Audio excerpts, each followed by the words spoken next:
channel and welcome to a little bit of unpacking of some various things. I've got some presents, I've got some pretty ordinary drill trays, and I've got something very exciting that I want to show you.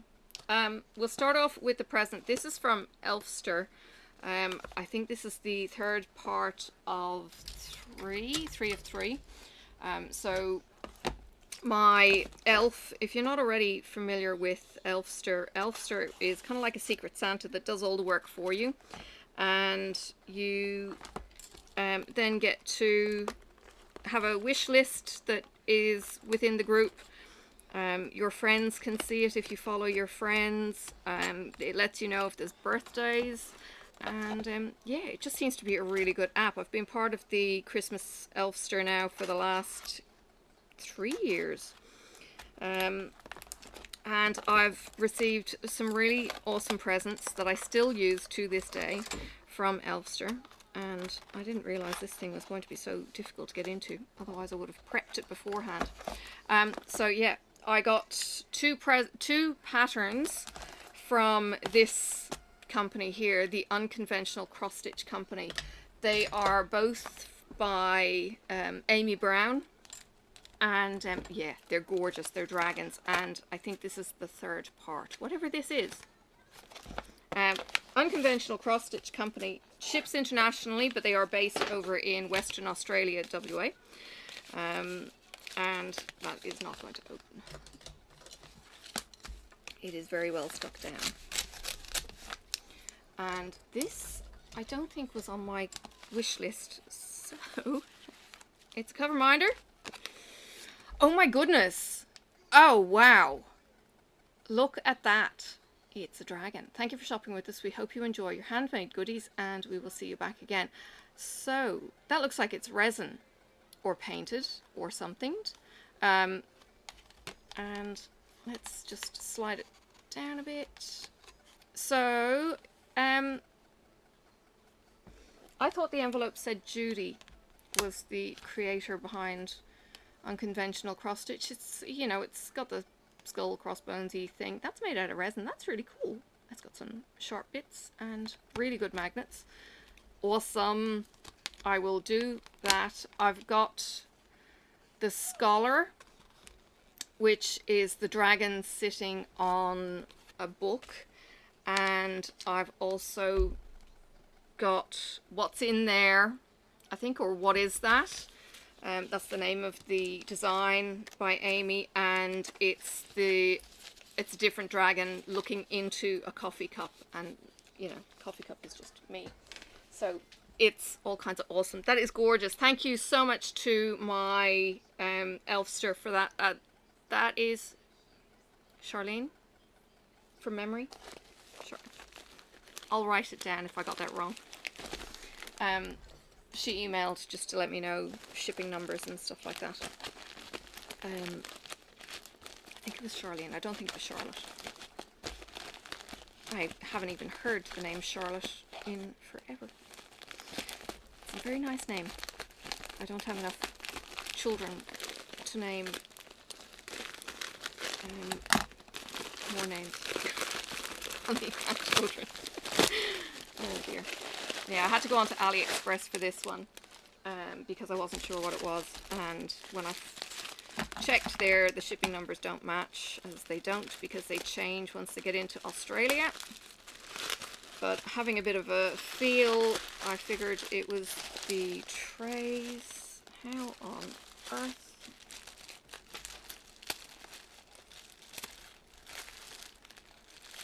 So these are the diamond painting trays. I think I ordered 5 in this batch. Now, what I would recommend you do with these trays is store them away from any UV light source. So store them in a dark box if you've got it, because what I'm finding, or what I have found with my previous trays, is that the trays get brittle, and you end up having to renew them. Now, to be honest, it's not that big of a deal having to get new trays. I just hope that none of these have cracked. It's shipped reasonably well, like lots of bubble wrap, support in between each of them, so they haven't been crunching off each other. And there you go. They are my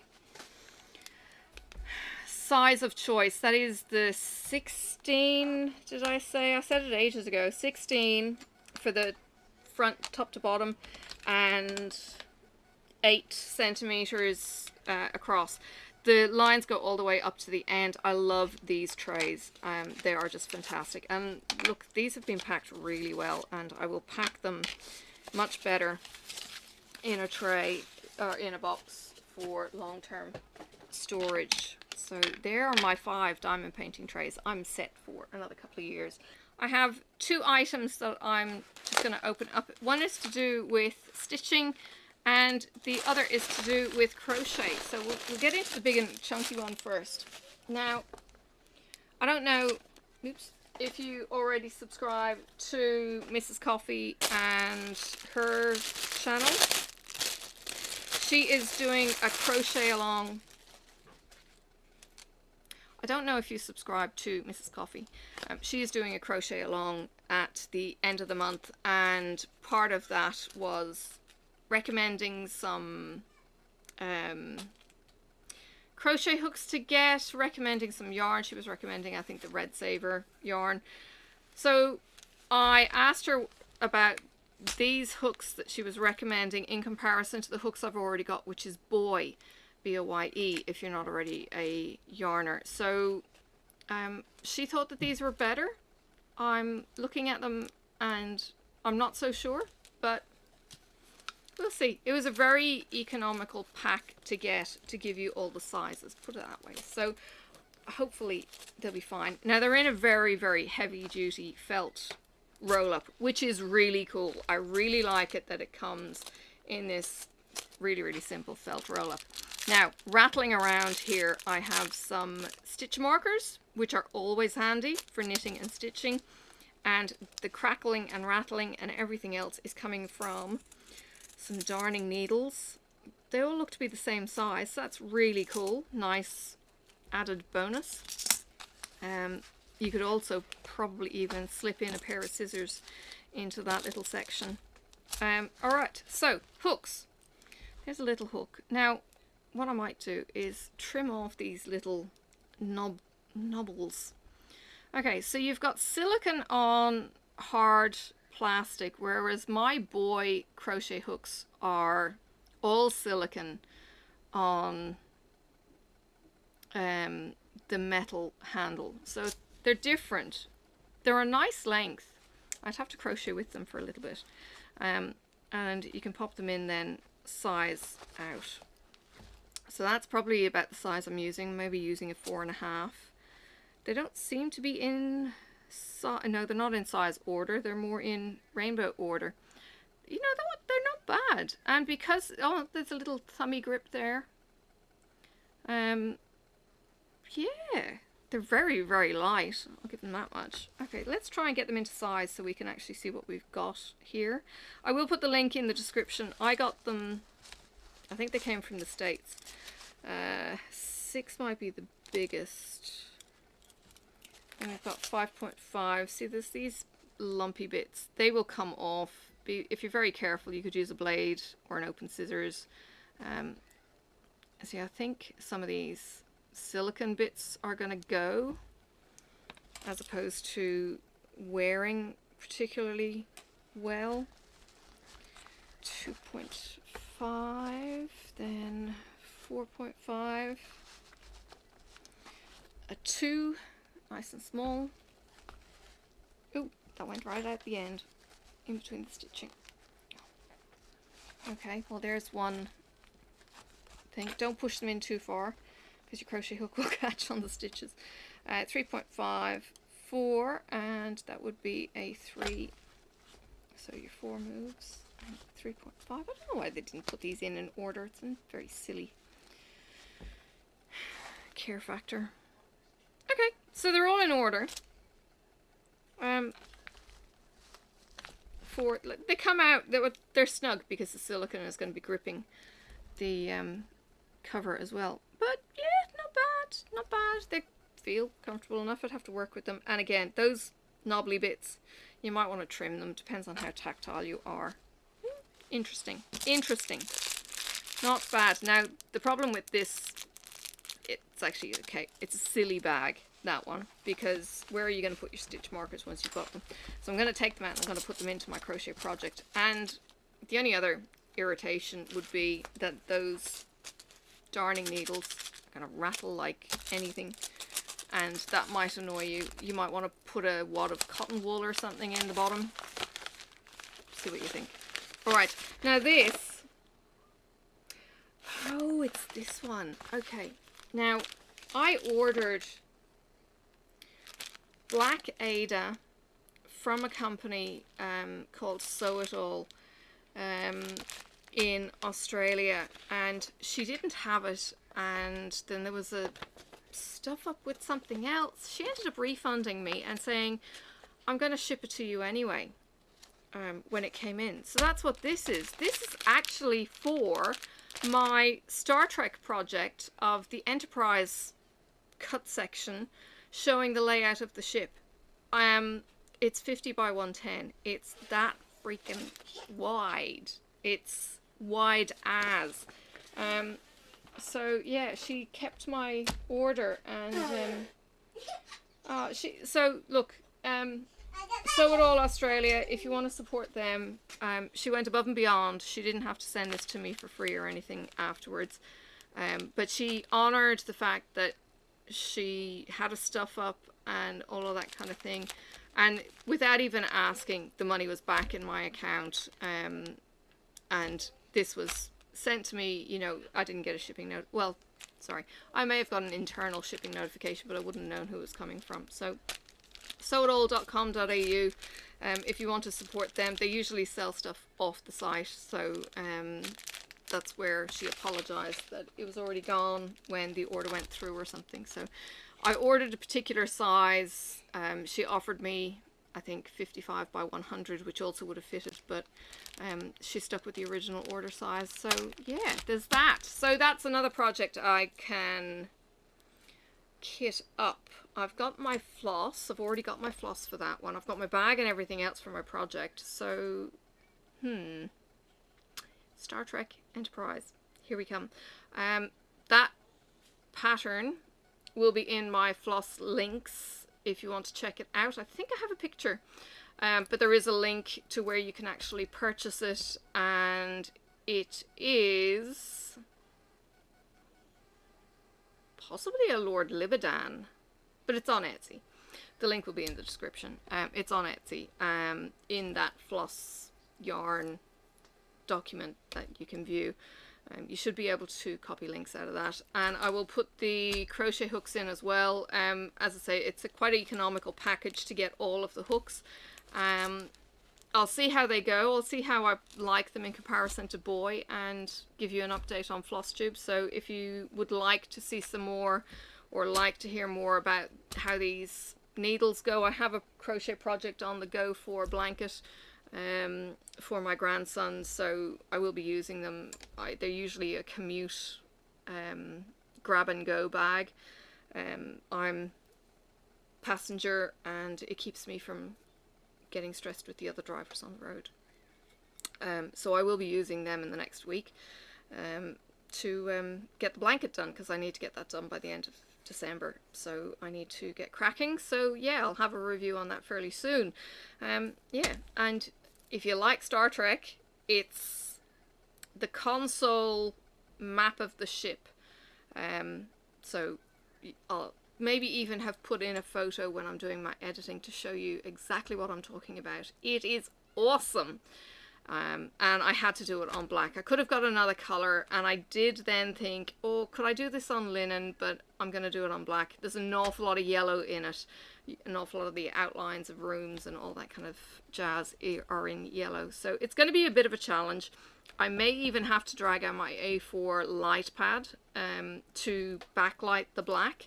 I've got an overhead light, but the A4 travel light pad, as I call it, may actually work a treat for this as well. So that may be seen in action once upon a time if I do some stitching on camera, which I might do and then do a voiceover dub, just because I need to concentrate on my stitches and I can't work and talk, especially if I don't want to make mistakes. And it's really hard when you're doing something like black work, back stitch, not to make mistakes. It's really easy to go in the wrong direction and then it all stuffs up later on, and then you've got to backtrack. It's crazy. Pièce de résistance is this. This is called a Terramundi. And this is the Terramundi packaging. Okay, it's handmade in Italy, hand painted in London.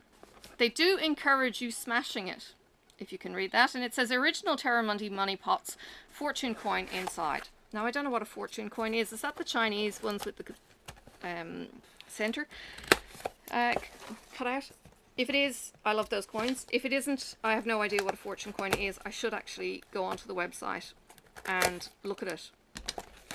I have already got a Terramundi pot, and I think I've only got, I've got mostly gold coins in it. In Australia, the currency of choice is gold coins, being the $1 and $2 coins, and then you've got silver for the 50 cent, 20 cent, 10 cent and 5 cents. That's the only coin that Australia has. So the $1, $2 and then the silvers. And I chose to only put gold coins into my previous Terramundi, which is away, and I haven't actually fed it for a long time because I no longer use cash. So it's very hard as a non-cash person, because we've got FPOS. Everything is touch card. Small change doesn't even get loaded up in the pockets anymore. So my plan for this is plastic notes, hence me loading. The tradition with the fortune coin, it goes back a long time, and I'll turn that around so it's looking the right way around. It goes back a long time in tradition. The tradition would be that you never sell a wallet, or you never give a wallet or a purse without feeding the wallet first, and it's supposed to induce money into that wallet or that purse. So you put a coin in, you put a pound, in my Irish days, you put a pound in, you put a dollar in or whatever, and it shows a sign that this wallet will never be empty, kind of thing. Now shops don't sell them like that. I don't know if they ever did, but giving them as a gift is something that definitely is a thing. So what the premise of the story is with these gorgeous pots, okay, they're beautiful little squat pots, okay. The premise with these is that you make a wish and you write down the date that you start the jar, your desire, whatever you're saving towards, and please insert card with first coin. So it's down the bottom, okay, and the idea is then that you crack it open. Now I will give you the story of the cracking it open too as well, and I'll get there. So the history of this is it's an Etruscan money amphora, and these money pots have been used in Italy for the last 2,000 years, and their hand-thrown design has remained the same. Examples can be seen in the British Museum. Once the first coin is dropped, the money pot must be fed until full. Then it's smashed while making a wish. It is customary to replace the pot and to spend money on good things. Pots bring fortune. There is a fortune coin in each pot. Pot holds up to $1,000 in gold coins. Now, I don't know if that has been changed. It may have been changed because the email addresses on this is Australian, so it's been dispersed by a WA company. It is a London-based company originally. So $1,000 in gold coins, that could be $1. If it's $2, then it's even, they're a smaller coin than the $1.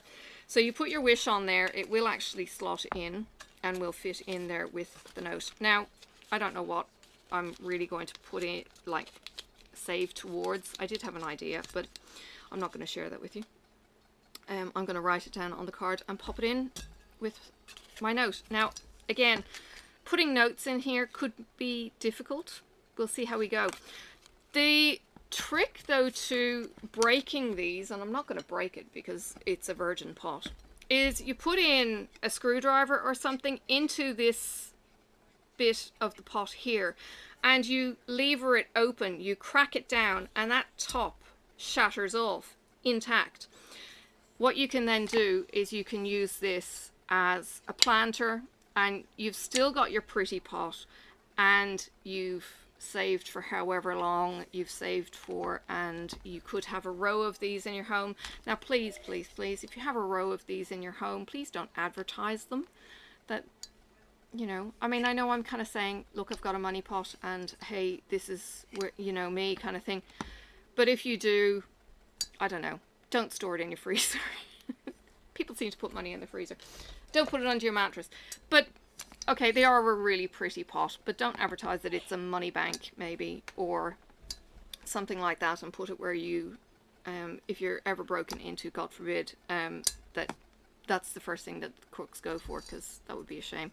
But you can crack these open in such a way. Or what you can do, we've got a blogger who actually put me onto the Terramundi in the first place years and years ago. She actually did this with her kids. She wrapped it with a towel or a tea towel, and they actually smashed it with a hammer into smithereens, and then counted all the coins, took it to the bank, counted it all in. We have some banks here that have the money counting machines, and you just throw the sack of money in. It's quite boring. Counts all the money, and then it gives you a docket. Doesn't even give you big notes, it gives you a docket, and it says how much you've just counted. I was quite disappointed with that when one of my kids took his money box in, and that's what we got. We got a docket rather than, here's your money in no longer small change. It was like, oh, I mean, we could have got that docket exchanged for notes if we wanted to, but it went into his bank account on that occasion. So yeah.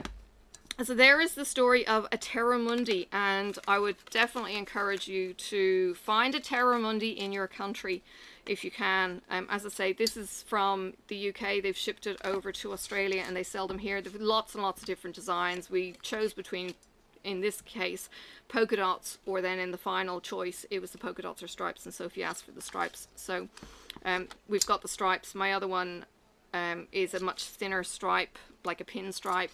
There's polka dots. There was a red splotchy tie-dye. There was all sorts. So they're all the same design, clay pot, but they are all different painting on the outside. So these could be put on a turntable and just painted, but they're finished really nicely, and then it's fired or glazed, or it's an acrylic paint that dries off.